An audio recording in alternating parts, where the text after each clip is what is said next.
Hey guys, it's Yodi here with a new Demon Hunter video from the PTR, in which I'll be talking about the changes in this new version as well as other things. I've been testing out the Calamity to see if it's viable in its current form. As you can see on the PTR, the one-arrow crossbows have been buffed quite a lot in damage. Sadly, this is due to a bug. It would be nice, however, if it went live like this, since it's one of the things that would be needed to bring them in line with two-handers for the M6 Sentry setup.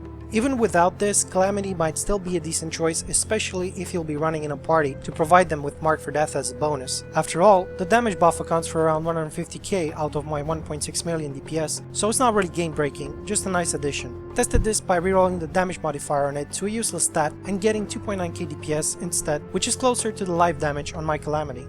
Advantages of one-arrow crossbows would be the possibility of reaching the last breakpoint for sentries, which is 4.15386, but in order to do so, you'll need almost perfect increased attack speed rolls on every single item that can roll it, and it sacrifices in some cases to pure damage. Of course, in the case of Calamity, you'll also get the Mark for Death bonus from proc. Sadly, I didn't have the required items to reach that breakpoint, so couldn't test it out myself and see how good it would be. Even so, I went and tested this with the 2.84 breakpoint. Also, in the new PTR build, there's been some changes to the legendary gems. The Enforcer, which used to give crit chance to your pets, has been changed to a flat out increase in damage, as you can see in this image.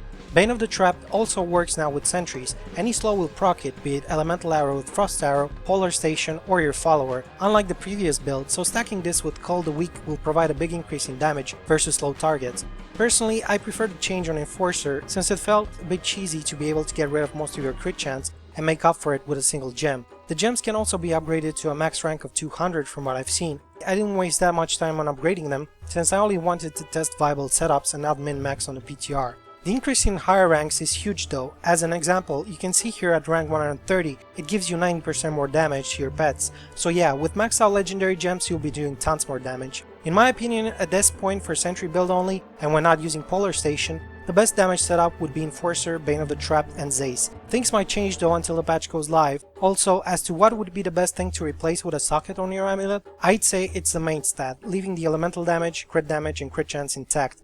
The so-called buff to the Shadow set is pretty disappointing. The change allows you to gain all the effects of the Shadow Power runes. Underwhelming at best, maybe you might find a use for it while doing bounties or something silly, but it's nowhere near viable for endgame Greater Rifts. M6 is still king there. There might be a few more patch iterations until live, so there's still hope. The build I'm currently running in this video is similar to the one I ran before.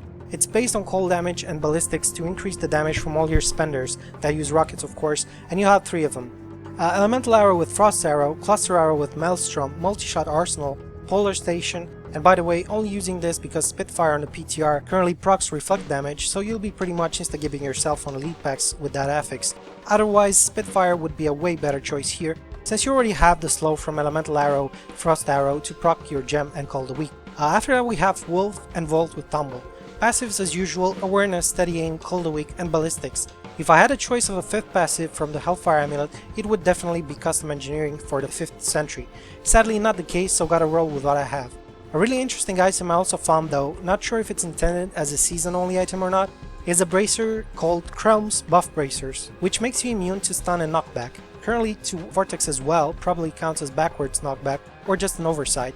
Haven't found the belt, but considering your 2 other options right now would be String of Years for defense or Witching Hour for breakpoints and more damage, it might be interesting to see what this one would give you besides the 500 vitality on the 2 set bonus.